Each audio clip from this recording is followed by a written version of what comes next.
In the beginning was chaos, but God chose to bless. There was nothing good, so he chose to do something good about it. He embarked on creation that was not intended to wipe out what was, even though they weren't so good. He decided to make good out of all that were not so good at the time. He didn't discard everything to make all things new. No, every day for 6 days, through all that was not right, God heard the call to create, and he answered each call in ways that brought beauty and order out of the chaos that once existed. Day 1, he showed up and darkness was everywhere. He didn't work a miracle that wiped out darkness like you and I would typically want to get rid of all the things we don't like. Instead, he created light so we can have day and night. How cool is that? Imagine going from one day to the other without nighttime.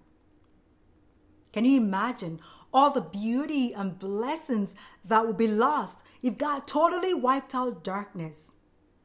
This should remind us that everything exists for a purpose, and though we may not like it or feel good about it, it is best to liaise with God and make sure our actions are balancing out instead of tilting the world and creating new problems. Day 2, God applied the same formula as he gazed through the emptiness that existed then. He created something that had substance and added value to the emptiness and called it sky. So instead of water down here and emptiness up there, it became seas and skies. Day 3, God is feeling good with his work so far, so he gets more creative. Instead of this flowing mass covering the earth, he decided to create something that stands and can be stood upon. Thus, the flowing world turned into oceans and lands. That looked so good, God decided to take it a little farther, and upon forlorn earth, he lavished flourishing greens with seeds and fruits and good for food. God liked this very much, and now he's excited. Day 4, he looked up as he thought of ways to make it as exciting up there as it is now down here. Varieties of light, he proclaimed. Ingeniously, he hung giant sun on the face of day and flung sparkling stars that twinkled upon the night. Good job, he said to himself as he enjoyed the work of his hands. Still so far from done, though. Day 5, he was thinking, if the earth can hold and sustain all these green lives, why not the waters? Oceans, he beckoned, swarm with life that gives life. Like miracles, all kinds of creatures were merrily swimming in the oceans. That struck another idea. If the oceans can brim with life, why not the air? Air, he beckoned. You too can be like the oceans. Give life to wings that give life to others. Still, there was so much space in the seas and on air, so he commanded them to be filled up with life. Beholding the results, God felt so good with his work. Day 6, everything looked so good, but God had a couple more things on his mind. Earth, he called, what are we gonna do with all these greens and all these rooms we have still unoccupied? Out of your womb, produce life that grows and multiplies. Fill everywhere with living things. We need mobile life on earth as we have them in the oceans and in the air. Varieties of living things everywhere. Yes, bring forth life that has capacity to reproduce life to keep this rolling. And before we call it a day, I need someone like me to manage these vast resources like I would. Someone I can trust and delegate authority to. How shall we make him, he pondered. Different, definitely different from the rest, because he has to rule them all. Thus, the invisible God gave a physical form to an image of himself that he created and called it man. Tangible paradise needed an evident manager. So God made a clothing called body and put it on this likeness of himself that he made. He handed over his creation to man, a creature made just like him. After 6 days of hard work, God stepped aside, looked around, and once again, like he does at the end of every day, patted himself on the back and grinned. Good job.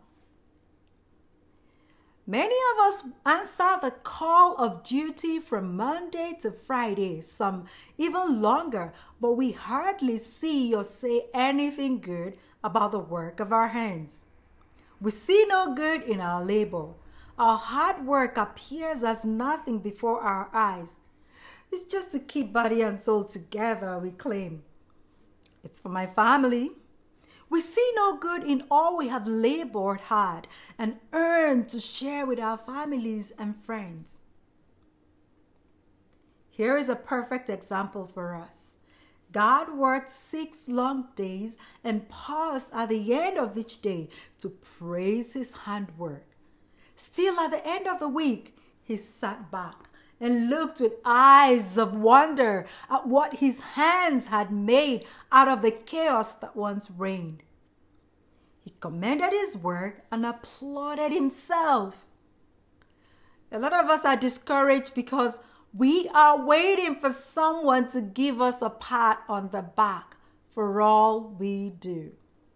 We are hoping that others will recognize the value of our efforts and celebrate us.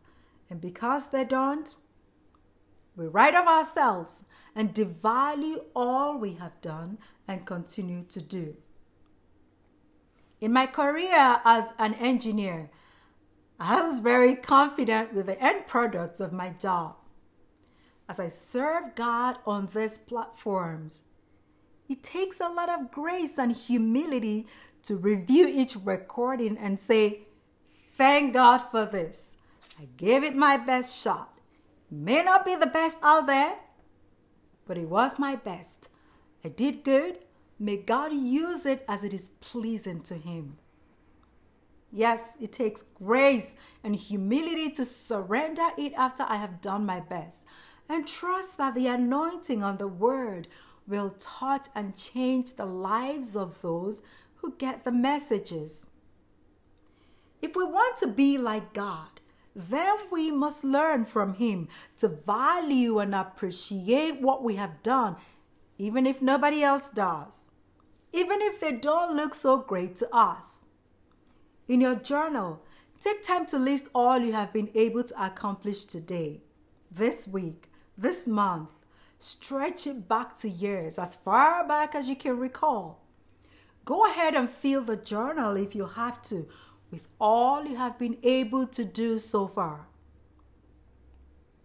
Your handiwork may not be earth-transforming like God's.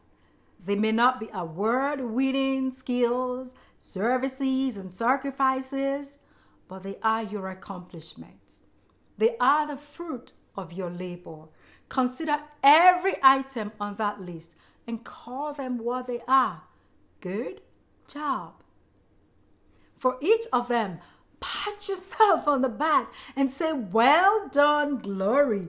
Well done, insert your name. Don't just think through this exercise. Write them down and give voice to the due commendation that you have been waiting and hoping that others will give you. Sow the seed of healthy praise and recognition into your life. A lot of us are dry and famished because we have been starved of appreciation. Let us learn from God. Don't wait for others to give you what you can give to yourself so generously. Verbalize your recognition of your accomplishments, even if no one else ever has and ever will. Even if they don't appear perfect. Remember that words are life. Words give life and words rub life. Words transform for good or for evil depending on how we use them. Be like God today.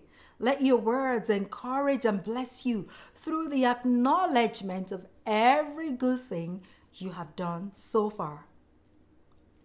Feel free to share your answers in the comments. Let us build, celebrate, and commend one another for the good that we often take for granted.